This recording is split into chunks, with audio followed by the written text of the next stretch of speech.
ಹರೇ ಕೃಷ್ಣ. ಎಲ್ಲ ಕೇಳುಗರಿಗೂ ಶ್ರೀಮದ್ ಭಾಗವತದ ಅಧ್ಯಯನಕ್ಕೆ ಸ್ವಾಗತ. ಬಾಲಕ ಪ್ರಹ್ಲಾದನಿಗೆ ಅವನ ಗುರುಗಳಾದಂತಹ ಷಂಡ ಮತ್ತು ಅಮರ್ಕರು ಧರ್ಮ, ಅರ್ಥ ಮತ್ತು ಕಾಮದ ಮಾರ್ಗಗಳನ್ನು ಬೋಧಿಸಿದರು. ಪ್ರಹ್ಲಾದನ ತಂದೆಯಾದಂತಹ ಹಿರಣ್ಯಕಶಿಪುವು ಕೇವಲ ಚಿನ್ನ ಮತ್ತು ಇಂದ್ರಿಯ ಸುಖಾನುಭವದಲ್ಲಿ ಆಸಕ್ತನಾಗಿದ್ದನು. ಹಿರಣ್ಯ ಎಂಬ ಪದಕ್ಕೆ ಚಿನ್ನ ಎಂದು ಅರ್ಥ. ಕಶಿಪು ಎಂಬುದು ಶಾರೀರಿಕ ಸುಖವನ್ನು ಪಡೆಯಲು ಜನರು ಉಪಯೋಗಿಸುವ ಮೃದುವಾದ ಹಾಸಿಗೆಗೆ ಅನ್ವಯಿಸುತ್ತದೆ. ಆದರೆ ಪ್ರಹ್ಲಾದ ಎಂಬ ಪದವು ಬ್ರಹ್ಮನ ಅರಿವಿನಲ್ಲಿ ಯಾವಾಗಲೂ ಆನಂದ ಹೊಂದುವವನಿಗೆ ಅನ್ವಯಿಸುತ್ತದೆ. ಬ್ರಹ್ಮಭೂತ ಪ್ರಸನ್ನಾತ್ಮ. ಪ್ರಹ್ಲಾದ ಎಂದರೆ ಪ್ರಸನ್ನಾತ್ಮ, ಯಾವಾಗಲೂ ಆನಂದದಲ್ಲಿ ಇರುವವನು ಎಂಬ ಅರ್ಥ. ಭಗವಂತನ ನೆನಪಿನಲ್ಲಿ ಪ್ರಹ್ಲಾದನು ಯಾವಾಗಲೂ ಸಂತೋಷವಾಗಿರುತ್ತಿದ್ದನು. ಆದರೆ ಹಿರಣ್ಯಕಶಿಪುವಿನ ಆಜ್ಞಾನುಸಾರವಾಗಿ ಅವನ ಅಧ್ಯಾಪಕರು ಲೌಕಿಕ ವಿದ್ಯೆಗಳನ್ನೇ ಅವನಿಗೆ ಕಲಿಸುತ್ತಿದ್ದರು. ಸಾಮಾನ್ಯವಾಗಿ ಜನರು ಧರ್ಮದ ಮಾರ್ಗವೂ ಕೂಡ ತಮ್ಮ ಭೌತಿಕ ಸ್ಥಿತಿಗಳನ್ನು ಉತ್ತಮಪಡಿಸಿಕೊಳ್ಳುವುದಕ್ಕಾಗಿಯೇ ಇದೆ ಎಂದು ಯೋಚಿಸುತ್ತಾರೆ. ಸ್ವಲ್ಪ ಕಾಲ ನಂತರ ಪ್ರಹ್ಲಾದನು ಸಾರ್ವಜನಿಕ ನಾಯಕರನ್ನು ಶಾಂತಗೊಳಿಸಲು ಸಾಮ, ದಾನ, ಭೇದ ಮತ್ತು ದಂಡ ಎಂಬ 4 ರಾಜಕೀಯ ವ್ಯವಹಾರಗಳಲ್ಲಿ ಸಾಕಷ್ಟು ಶಿಕ್ಷಿತನಾಗಿದ್ದಾನೆಂದು ಉಪಾಧ್ಯಾಯರಾದ ಷಂಡ ಅಮರ್ಕರು ಯೋಚಿಸಿದರು. ಮುಂದೆ ರಾಜನಾಗಬೇಕಾಗಿರುವ ವಿದ್ಯಾರ್ಥಿಯು 4 ರಾಜಕೀಯ ತತ್ವಗಳನ್ನು ಕಲಿಯುವುದು ಅತ್ಯವಶ್ಯಕ. ಸಾಮಾನ್ಯವಾಗಿ ರಾಜನಿಗೂ ಪ್ರಜೆಗಳಿಗೂ ಅಭಿಪ್ರಾಯದಲ್ಲಿ ವ್ಯತ್ಯಾಸವಿರುತ್ತದೆ. ಆ ಕಾರಣದಿಂದಾಗಿ ರಾಜನಿಗೆ ವಿರುದ್ಧವಾಗಿ ನಾಗರಿಕನೊಬ್ಬನು ದಂಗೆ ಎಬ್ಬಿಸಿದರೆ ರಾಜನು ಅವನನ್ನು ಕರೆದು ಮಧುರ ವಚನಗಳಿಂದ ಅವನನ್ನು ಸಾಂತ್ವನಗೊಳಿಸಬೇಕು. ನೀನು ಈ ರಾಜ್ಯದಲ್ಲಿ ತುಂಬ ಮುಖ್ಯನಾದವನು.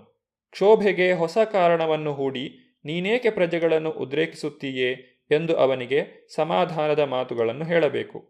ನಾಗರಿಕನು ಅಷ್ಟಕ್ಕೆ ಶಾಂತನಾಗದಿದ್ದರೆ ಅವನಿಗೆ ಒಂದು ಪ್ರಾಂತದ ಆಡಳಿತ ಅಥವಾ ಮಂತ್ರಿಯಂತಹ ಧನಲಾಭವುಳ್ಳ ಅಧಿಕಾರವನ್ನು ಕೊಡಬೇಕು. ಅವನು ರಾಜನಿಗೆ ಸುಮುಖನಾಗಿ ನಡೆಯಲು ಉನ್ನತ ವೇತನವುಳ್ಳ ಯಾವುದೇ ಅಧಿಕಾರವನ್ನು ನೀಡಬಹುದು. ಆದರೂ ಅವನು ಶತ್ರುವಾಗಿ ಜನರಲ್ಲಿ ಕ್ಷೋಭೆಯನ್ನುಂಟು ಮಾಡುತ್ತಾ ಹೋದರೆ ರಾಜನು ಆ ಶತ್ರುವಿನ ಗುಂಪಿನೊಳಗೆ ಭಿನ್ನಾಭಿಪ್ರಾಯವನ್ನು ಹುಟ್ಟಿಸಬೇಕು. ಆದರೂ ಅವನು ವಿರೋಧವನ್ನು ಮುಂದುವರಿಸಿದರೆ ಅವನು ಅಂತಿಮ ಮಾರ್ಗವಾದ ದಂಡವನ್ನು ಪ್ರಯೋಗಿಸಬೇಕು, ಎಂದರೆ ತೀವ್ರವಾದ ಶಿಕ್ಷೆಯನ್ನು ಕೊಡಬೇಕು. ಹಿರಣ್ಯಕಶಿಪು ನೇಮಕ ಮಾಡಿದ್ದ ಉಪಾಧ್ಯಾಯರು ಪ್ರಹ್ಲಾದನಿಗೆ ನಾಗರಿಕರ ಮೇಲೆ ಆಳ್ವಿಕೆಯನ್ನು ಮಾಡುವುದು ಹೇಗೆ ಎಂಬುದನ್ನು ಬೋಧಿಸಿದರು. ಒಂದು ದಿನ ಪ್ರಹ್ಲಾದನ ತಾಯಿಯು ಅವನಿಗೆ ಸ್ನಾನ ಮಾಡಿಸಿ ಬಟ್ಟೆ ಉಡಿಸಿ ಸಾಕಾಗುವಷ್ಟು ಆಭರಣಗಳನ್ನು ತೊಡಿಸಿದ ಮೇಲೆ ಪ್ರಹ್ಲಾದನನ್ನು ಅವನ ತಂದೆಯ ಎದುರಿಗೆ ಕರೆದೊಯ್ದರು. ಮಗನು ತನ್ನ ಕಾಲಿಗೆ ಬಿದ್ದು ಪ್ರಣಾಮಗಳನ್ನು ಅರ್ಪಿಸುವುದನ್ನು ಕಂಡಾಗ ಹಿರಣ್ಯಕಶಿಪುವು ಪ್ರೀತಿ ತುಂಬಿದ ತಂದೆಯಂತೆ ಆ ಬಾಲಕನಿಗೆ ಆಶೀರ್ವಾದಗಳನ್ನು ಹೇಳಿ ಅವನನ್ನು ತನ್ನ 2 ತೋಳುಗಳನ್ನು ಬಳಸಿ ಆಲಂಗಿಸಿಕೊಂಡನು. ಸ್ವಾಭಾವಿಕವಾಗಿ ತಂದೆ ತನ್ನ ಮಗನನ್ನು ತಬ್ಬಿಕೊಳ್ಳಲು ಅತ್ಯಂತ ಹರ್ಷಿಸುತ್ತಾನೆ. ಹಿರಣ್ಯಕಶಿಪುವು ಕೂಡ ಇದೇ ರೀತಿ ಸಂತೋಷಪಟ್ಟನು. ಹಿರಣ್ಯಕಶಿಪುವು ಪ್ರಹ್ಲಾದನನ್ನು ತನ್ನ ತೊಡೆಯ ಮೇಲೆ ಕೂರಿಸಿಕೊಂಡು ನೆತ್ತಿಯನ್ನು ಆಘ್ರಾಣಿಸಿದನು. ಕಣ್ಣುಗಳಿಂದ ವಾತ್ಸಲ್ಯದ ಕಂಬನಿಗಳು ಉದುರುತ್ತಿರಲು ಮಗನ ನಗುಮುಖವು ಒದ್ದೆಯಾಯಿತು. ಹಿರಣ್ಯಕಶಿಪುವು ಮಗನನ್ನು ಪ್ರಶ್ನಿಸಿದನು, ನನ್ನ ಪ್ರೀತಿಯ ಮಗ ಪ್ರಹ್ಲಾದನೇ, ನೀನು ಚಿರಂಜೀವಿಯಾಗು. ನಿನ್ನ ಉಪಾಧ್ಯಾಯರಿಂದ ಇಷ್ಟೊಂದು ಕಾಲದವರೆಗೆ ನೀನು ಎಷ್ಟೋ ವಿಷಯಗಳನ್ನು ಕೇಳಿರುವೆ. ಹಾಗೆ ಪಡೆದ ಜ್ಞಾನದಲ್ಲಿ ಅತ್ಯುತ್ತಮವಾದುದು ಯಾವುದು ಎಂದು ದಯವಿಟ್ಟು ನನ್ನ ಮುಂದೆ ಮತ್ತೆ ಹೇಳು. ಬಾಲಕ ಪ್ರಹ್ಲಾದನಿಗೆ 2 ಪ್ರಕಾರದ ಗುರುಗಳಿದ್ದರು.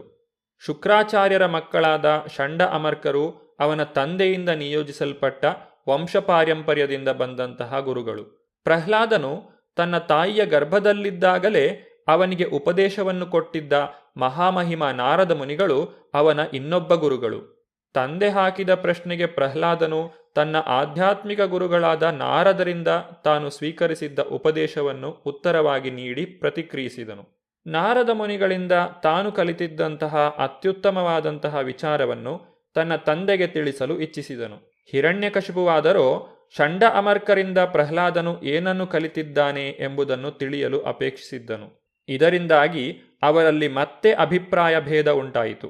ತಂದೆ ಮಗನ ಮಧ್ಯೆ ಇದ್ದ ವೈಮನಸ್ಯವು ತೀವ್ರವಾಗತೊಡಗಿತು. ಬಾಲಕ ಪ್ರಹ್ಲಾದನು ನಾರದ ಮುನಿಗಳಿಂದ ತಾನು ಕಲಿತಿದ್ದನ್ನು ಹೇಳಲು ಪ್ರಾರಂಭಿಸಿದನು. ಶ್ರವಣಂ ಕೀರ್ತನಂ ವಿಷ್ಣೋ ಸ್ಮರಣಂ ಪಾದಸೇವನಂ ಅರ್ಚನಂ ವಂದನಂ ದಾಸ್ಯಂ ಸಖ್ಯಂ ಆತ್ಮನಿವೇದನಂ ಇತಿ ಪುಂಸಾರ್ಪಿತಾ ವಿಷ್ಣೋ ಭಕ್ತಿಶ್ಚನ್ನವಲಕ್ಷಣ ಕ್ರಿಯೇತಾ ಭಗವತ್ಯದ್ಧ ತನ್ಮನ್ಯೇಧೀತಮುತ್ತಮಂ.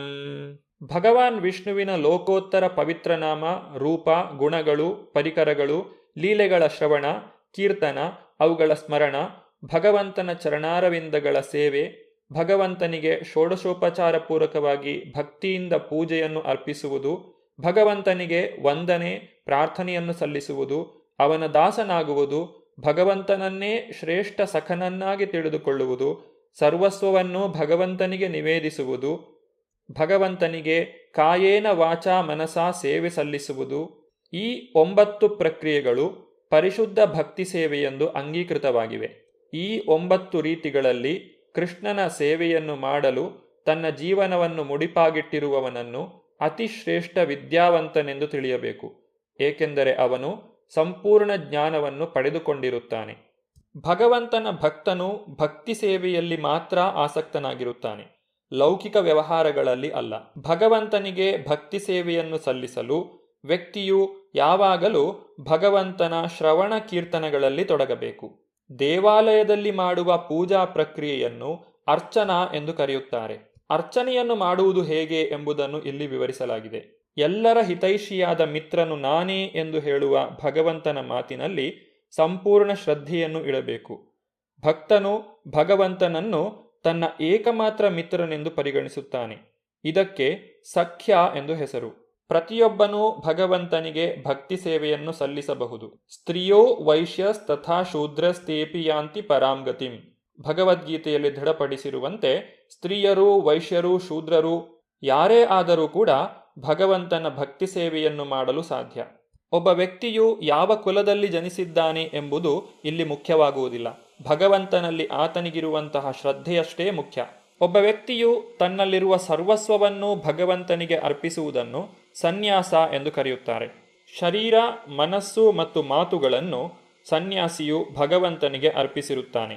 ಭಗವಂತನ ಅಪೇಕ್ಷೆಯ ಅನುಸಾರವಾಗಿ ಶರೀರ, ಮನಸ್ಸು ಮತ್ತು ವಚನಗಳನ್ನು ಭಗವಂತನ ಸೇವೆಗಾಗಿ ಅವರು ಉಪಯೋಗಿಸುತ್ತಾರೆ. ಶ್ರೀಮದ್ ಭಾಗವತ, ಭಗವದ್ಗೀತಾ ಮುಂತಾದ ಅಧಿಕೃತ ಗ್ರಂಥಗಳಲ್ಲಿ ವರ್ಣಿತವಾಗಿರುವ ಭಗವಂತನ ಪವಿತ್ರ ನಾಮ, ರೂಪ, ಗುಣಗಳು, ಪರಿವಾರ ಮತ್ತು ಲೀಲೆಗಳನ್ನು ಕಿವಿಯಿಂದ ಆಲಿಸುವುದೇ ಶ್ರವಣ ಎಂಬ ಶಬ್ದದಿಂದ ಸೂಚಿತವಾಗಿದೆ. ಕಿವಿಯಿಂದ ಅಂತಹ ಸಂದೇಶಗಳನ್ನು ಕೇಳಿದ ಮೇಲೆ ಆ ಕಂಪನಗಳನ್ನು ಹೃದ್ಗತ ಮಾಡಿಕೊಂಡು ಪುನರುಚ್ಚಾರ ಮಾಡಬೇಕು. ಇದನ್ನು ಕೀರ್ತನ ಎಂದು ಕರೆಯುತ್ತಾರೆ. ಸ್ಮರಣ ಎಂದರೆ ಸರ್ವೋತ್ತಮ ಪ್ರಭು ಭಗವಂತನ ಬಗೆಗೆ ಹೆಚ್ಚು ಹೆಚ್ಚು ಅರಿತುಕೊಳ್ಳಲು ಯತ್ನ ಪಡುವುದು.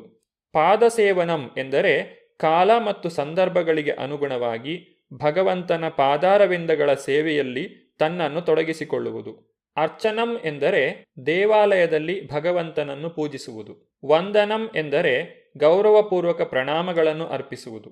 ಮನ್ಮನ ಭವಮದ್ಭಕ್ತೋ ಮದ್ಯಾಜಿ ಮಾಂ ನಮಸ್ಕುರು ಎಂದರೆ ಪ್ರಣಾಮಗಳನ್ನು ಅಥವಾ ಪ್ರಾರ್ಥನೆಯನ್ನು ಅರ್ಪಿಸುವುದು. ತನ್ನನ್ನು ಭಗವಂತನ ನಿತ್ಯದಾಸನೆಂದು ಭಾವಿಸುವುದು. ಸಖ್ಯ ಎಂದರೆ ಭಗವಂತನ ಹಿತೈಷಿಯಾಗುವುದು. ಪ್ರತಿಯೊಬ್ಬ ಜೀವಿಯು ತನಗೆ ಶರಣಾಗತನಾಗಬೇಕೆಂದು ಭಗವಾನ್ ಶ್ರೀಕೃಷ್ಣನು ಅಪೇಕ್ಷಿಸುತ್ತಾನೆ. ಏಕೆಂದರೆ ಸೃಷ್ಟಿ ನಿಯಮಾನುಸಾರವಾಗಿ ಪ್ರತಿಯೊಬ್ಬನೂ ಭಗವಂತನ ಸೇವಕನೇ.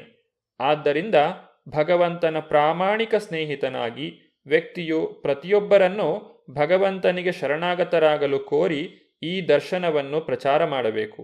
ಆತ್ಮನಿವೇದನ ಎಂದರೆ ಭಗವಂತನಿಗೆ ಸರ್ವಸ್ವವನ್ನು, ಅಂದರೆ ಶರೀರ, ಮನಸ್ಸು, ಬುದ್ಧಿ ಮತ್ತು ಏನೇನಿರಬಹುದೋ ಅದೆಲ್ಲವನ್ನು ಸಮರ್ಪಿಸುವುದು.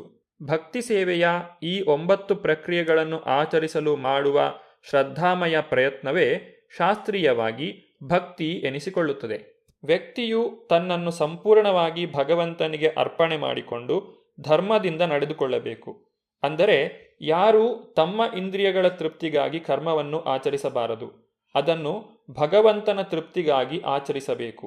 ಅನ್ಯಾಭಿಲಾಷಿತಾ ಶೂನ್ಯಂ ಜ್ಞಾನಕರ್ಮಾದಿ ಅನಾವೃತಂ ಆನುಕೂಲ್ಯೇನ ಕೃಷ್ಣಾನುಶೀಲನಂ ಭಕ್ತಿರುತ್ತಮ.